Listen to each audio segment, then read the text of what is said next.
what the US is doing now is not reform. It is rejecting the very system it created. The US has imposed a blanket 10% tariff on imports for nearly all countries.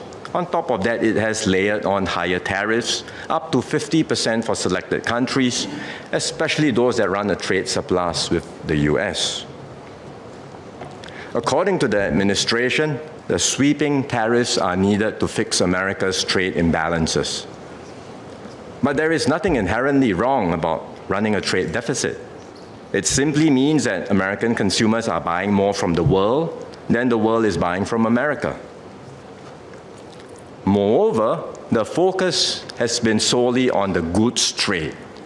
That only gives a partial picture.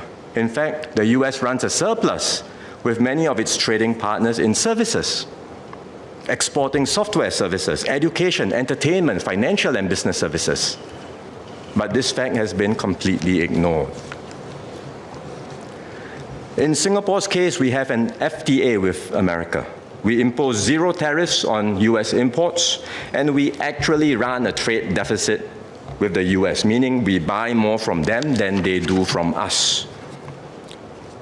If the tariffs were truly reciprocal, and if they were meant to target only those with trade surpluses, then the tariff for Singapore should be zero. But still, we are being subjected to the 10% tariff. We are very disappointed by the US move, especially considering the deep and long-standing friendship between our two countries. These are not actions one does to a friend. Asia bears the brunt of the US tariff increase. Within the region, China is the hardest hit, facing a 34% tariff this round.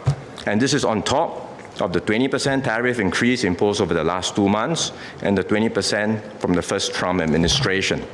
So taken together, the average US tariff on Chinese products now exceeds 60%.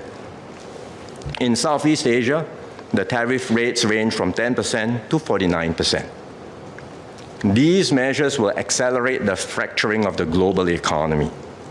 Instead of flowing based on economic efficiency, capital and trade will increasingly be diverted based on political alignment and strategic considerations.